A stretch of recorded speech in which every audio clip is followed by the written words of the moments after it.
Hello student, welcome to our YouTube channel Booster Career Point. Myself Arvind Kumar. Today we will discussing about the important point related to OBC. तो जो भी important point होंगे related to OBC उनको हम discuss करेंगे and इनकी terminology भी हम जानेंगे, डेफिनेशन जानेंगे इनकी क्या होती है और इसके बारे में डिस्कस करेंगे। तो फर्स्ट पॉइंट देखिए, सबसे पहले इंपॉर्टेंट पॉइंट की हम बात करते हैं, study of female reproductive system.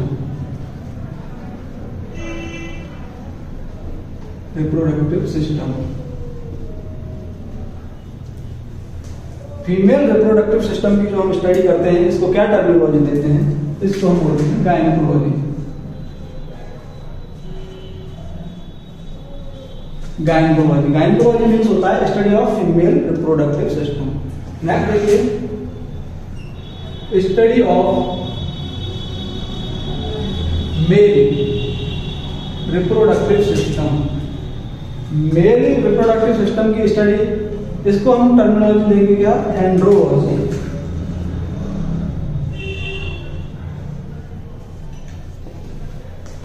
Next important point,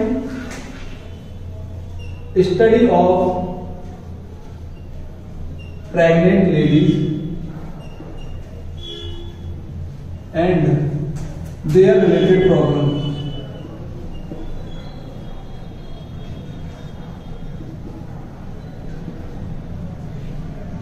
there related problems, इसको हम क्या टर्मिनोलॉजी देंगे, study of pregnant ladies and their related problem. इसको हम बोलते हैं ओबस्टेट्रिक। ओबस्टेट्रिक मीन्स होता है study of pregnant ladies and their related problem. Next terminology देखिए, providing care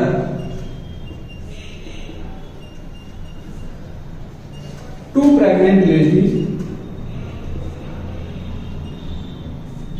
providing care to pregnant ladies in labor and puerperium period. Puerperium period is called, इसको हम क्या बोलेंगे, प्रोवाइडिंग केयर या providing nursing care to pregnant ladies in labour and puerperium period. इसको हम बोलते हैं midwifery nursing. Midwifery nursing means होता है एक नर्स, मतलब जो नर्स पूरी केयर प्रोवाइड कराती है प्रेग्नेंट लेडीज को during labour time and puerperium time, उसको हम क्या बोलते हैं, मिडवाइफरी नर्सिंग। नेक्स्ट टर्मिनोलॉजी देखिए, इंपॉर्टेंट पॉइंट चल रहे हैं उनसे रिलेटेड, largest cell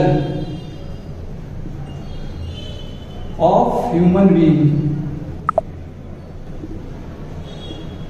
largest cell of human being, largest cell कौन सी है ह्यूमन बीइंग की, तो largest cell of human being की हम बात करें तो सबसे बड़ी सेल है ओवम। ये फीमेल के अंदर रहती है ओवम। हम ह्यूमन बीइंग की बात कर रहे हैं, ह्यूमन बीइंग के अंदर मेल और फीमेल दोनों आते हैं, तो ह्यूमन बीइंग में ओवम होगी सबसे लार्जेस्ट सेल। इसके साथ हम दूसरा इंपॉर्टेंट पॉइंट हम डिस्कस करें यहाँ पे, smallest cell of human being.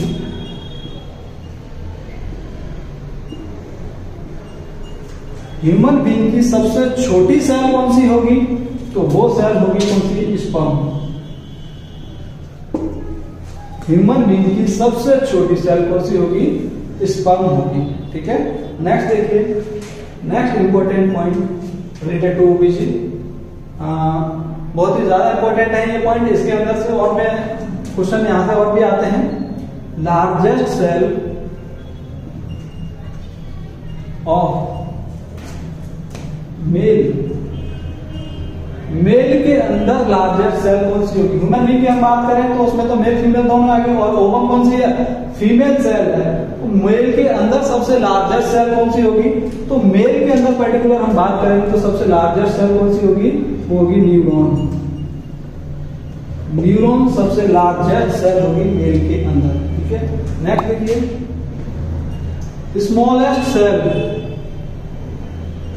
smallest cell in female,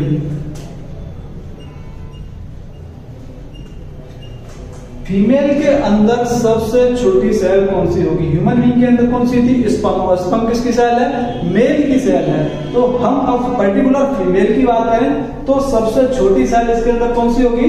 तो इसके अंदर सबसे छोटी सेल होगी प्लेटलेट।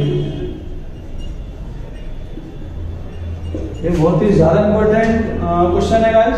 तो इससे कहीं ना कहीं ये किसी न किसी एग्जाम में हर बार पूछ जाते हैं, और इसमें से एक दो क्वेश्चन हर बार पूछ जाते हैं, और इस बार एनएचएम में भी यहाँ से क्वेश्चन आने की बहुत ज्यादा संभावना है। ये कुछ इंपॉर्टेंट पॉइंट है। नेक्स्ट इसी से आगे हम डिस्कशन करते हैं।